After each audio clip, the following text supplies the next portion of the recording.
Tôi lừa cô ta nó có hai tiền. Bây giờ nhớ học có lúc xưa tôi chỉ muốn cô lại nó. Yeah, bây giờ hai tiền cô chỉ vậy tôi như chỉ có cô. Họ cháy kia cô tôi chỉ ta luôn. Cô trở lại đa cũng một học nữa. Học mong một học đi. Cô như chỉ luôn bây giờ nào. Bây giờ chỉ luôn họ chỉ kia cho cô. Ê yo che cô anh hay nhớ cho liên ngô. Cô là nhớ theo lúc cô mới liều. Cô yi bao tiền cô dây tôi như chỉ đâu cô. Nếu tôi chỉ mong đi đã chỉ nhớ cho tiền nó đâu cô. Chỉ xa luôn kia đâu cô chỉ tôi sẽ đâu cô. Cô yi bao tiền cô có một thêm. Sẽ hai tiền mấy nữa. Cô mua lại chê cô ý xìa. Muốn thiệt tôi nếu có lúc kia có cho đồng. Cô yi bao tiền cô cho thác cô nhớ cho tiền nó. Họ trên kia cô yi chỉ luôn. Tôi luôn cô yi hai tiền cô tới chỉ biết con. Cô yi hai tiền cô tới chỉ con. Ê cô tới chỉ ta luôn. Tới chỉ cô chỉ tôi xía cho cô. Cô biết có yêu ở tao lên cho cô chỉ tôi xía.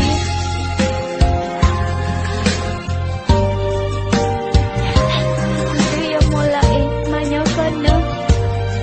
Tao có câu mà muốn thiệt tôi nên có luôn. Mai kia mới thức tôi. Có mình thiệt tao đến hệ ở con lưu thiệt có nhẹ nói chuyện.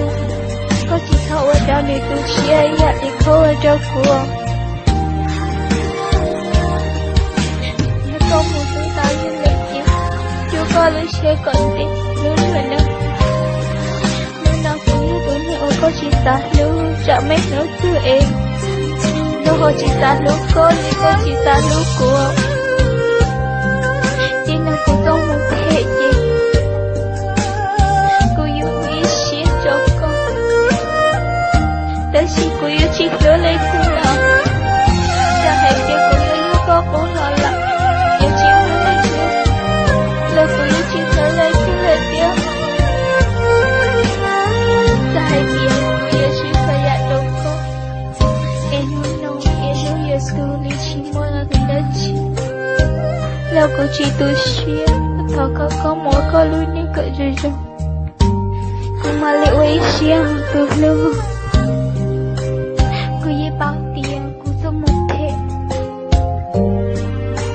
Thọ có mỗi có lưu nên khởi rồi nó. Nhưng mấy nữa tôi có nào hay tiền. Cô tôi lại nói tiền. Tôi có không cho lối chơi tôi của thiên. Thì hay tiền của chị tôi. Còn mãi nó có mong không. Nhà thật hơi tốt. Chế trẻ nhiều chỉ muốn mình ơi chi là. Ta xì. Cô yêu ở chàng vô cô muốn tốt nữa tôi. Cô yêu chị vô cô là. Nghe cô yêu ở chàng vô cô. Nói tiếng là chị ở xin nhà là nói chuyện. Nhớ trong hai việc. Một lúc cô. Em sẽ cô yêu nhớ cho cô. Một thật ta cứ tiện lên nó. Nhưng nào cũng có một. Để chỉ có cô là chị tôi xin. Tôi lưu lý tiện chế yêu chỉ mua lòng. Yêu chỉ tao xin chỉ xin lòng. Hỏi có yêu tôi này ở cô đô cha. Ta xin.